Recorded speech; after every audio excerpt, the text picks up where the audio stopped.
Sa ibang balita, naging palaisipan sa mga commuter kung ligtas nga bang sumakay sa mga pampasaherong jeep na may kapasidad na 30 pasahero. Ito'y matapos na maaksidente ang isang 30-seater jeep sa kaban po ng NLEX kamakailan. Ibinagtataka rin ng ilan kung paano tinitiyak na ligtas ang mga ito. Si Angelica Simpao may report.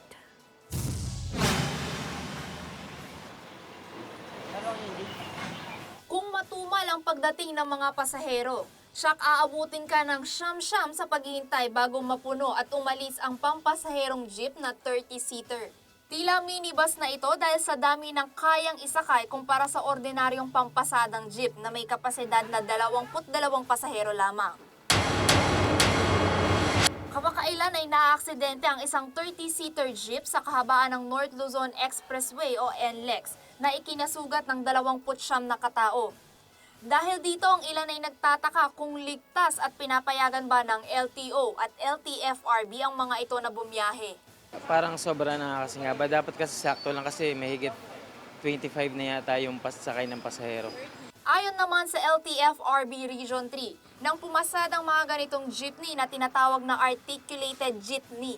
Sa datos ng LTFRB, sa 33,000 rehistradong PUV sa reyon, 77 ang articulated jeepney na pumapasada sa Dauto City of San Fernando. Ayon kay Attorney Glenn Zaragoza, Director ng LTFRB Region 3, kung makakapasa sa confirmation process ang isang 30-seater jeep, kailangan pa nitong kumuha ng permit sa Land Transportation Office bago makapamasada. Lumabas na itong mga sasakyan, siguro apparently mas mahal itong articulated. Yung iba sa kanila, ang ipinalit na ito.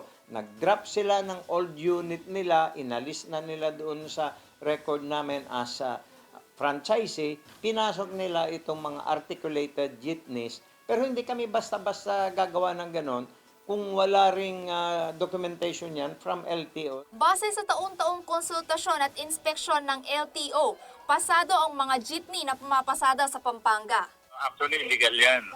As long as they are registered, they are legal to. Bagaman mahaba ang mga jeepney kumpara sa ordinaryong PUJ, nakasunod pa rin sa timbang ang pasaherong maaaring ilulan nito.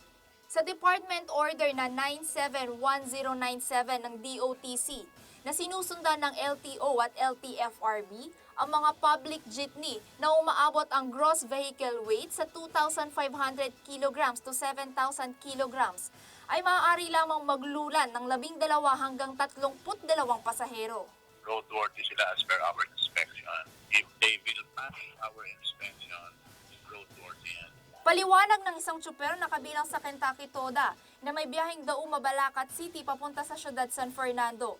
Sinisigurado nilang roadworthy at ligtas ang kanilang mga jeepney. Si Aida Salisi nakikipag-boundary ng isang articulate jeepney na kayang maglulan ng 30 pasahero. Maliban umano sa pagsunod ng tamang pagrehistro ay disiplina umano ang pangsangga ni Salisi sa aksidente. Yung takbo namin nasa limit lang, 70, 60, ganyan. Bago namin kasi i-register to, in-inspection nila to eh. Dinadala namin sa LTFRB, in-inspection nila, lahat ng kumpleto yung mga prangkisa, mga nakarehistro sila. Approve naman sa kanila eh. Nasa kamay pa rin ng mga tsuper ang kaligtasan ng kanyang mga pasahero.